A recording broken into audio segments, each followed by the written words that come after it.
Hi everyone, my name's David and this is my new channel, Almost Daily Science. In this channel we're going to talk about the most interesting science news and research articles that come to my attention, and we're just going to have a chat.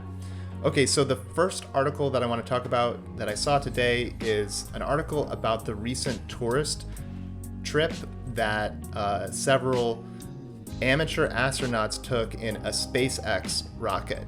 And this is an article from phys.org, and it says that trailblazing tourist trip to orbit ends with splashdown. And so this is significant because this is the first time that an all non-professional astronaut crew successfully went to space and back.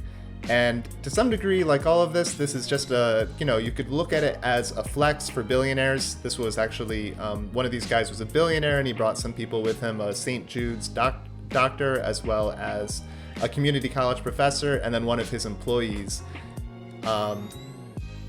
But it's really good news, just generally speaking, for everybody who believes in the space program. And by that I just mean not specifically the government space program, but the humanity-wide project to try to get us to have a more permanent presence in the broader solar system, and from there expand outward. Probably the biggest highlight for me is that I really didn't know that, maybe I wasn't paying attention, I didn't know that SpaceX was doing things like tourist travel, the space tourism thing, but apparently they are, and they're doing a pretty good job. They're joining people like Richard Branson with Virgin Galactic and Jeff Bezos, Blue Origin. And just in general, it's good news. The more space travel we have and the more we normalize it and start building up business models for space, I think it's going to make it more likely for us to, as a human race, successfully do more interesting things like set up a permanent moon base and maybe actually start working towards getting to Mars in a more serious way. So the second article that jumped out to me today is one from chemistryviews.org, and it's an interesting article. It's not really science news, but it's just a thought piece about the question is, how much packaging do we need? And what's interesting is that a lot of the time when we're talking about the issue of plastic pollution, we're talking about it as if it is a technical problem, which it is. Basically, plastics are very, very non-biodegradable, which is partly what makes them so effective, for instance, as packaging materials. But they're so non-biodegradable that their environmental persistence is really crazy. You know, as we know, some plastics can presumably last in the environment for thousands of years.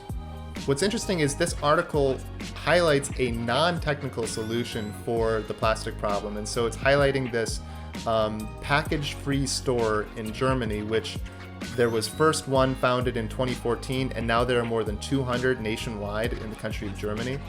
And the store owners obtain high-quality products in large containers, often in returnable containers with a deposit. They decant these products into jars or dispensers and offer them in the store for customers to fill themselves. Customers can then bring their own containers or purchase reusable containers at the store and pay by weight. And then some goods can also be taken home in deposit containers. Which reminds me of when I was a kid, we used to get milk in glass bottles and then return them for a deposit. I don't know if some people still do that or not, but I think that's really cool. It takes a little bit more time and effort, but it's nice not to feel like you're always trading the fate of the environment for a few seconds of convenience. So I thought I'd share that article. You can check it out. It's not very long, but it is interesting. And it points out that there are some cases in which you really do need disposable packaging, but not everything. And especially when it comes to dry goods, there's really no need for us to be using and disposing plastic just to, get some peanuts or something like that.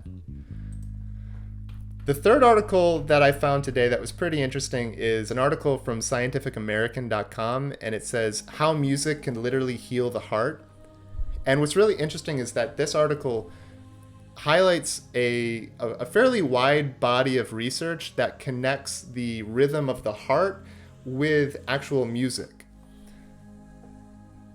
And what this is based on is the idea that your heart obviously has a certain rhythm to it, which can be you can find that rhythm in different in music. It's a very basic rhythm, but that the rhythms associated with common heart arrhythmias actually have their own distinct rhythms, which arguably show up in a wide variety of musical pieces. So they said, for instance, the reason these heart music mappings work is because abnormal heart rhythms tend to form simple interbeat interval ratios. And this is interesting. In fact, the distinctive rhythms in Beethoven's music so closely resemble those of heart rhythm disorders that cardiologists have speculated that they may be transcriptions of Beethoven's possible arrhythmia, his interoceptive awareness of his own heartbeat enhanced by his deafness. So anyway, I thought this was a pretty interesting article, and there seem to be some implications for healthcare, but that part isn't as clear from the article. You can check it out for yourself. And but I would say this is more in the realm of scientific curiosity at this point. So this has been my first episode of Almost Daily Science, and I hope you'll join me again tomorrow. All right, thanks for watching. Bye.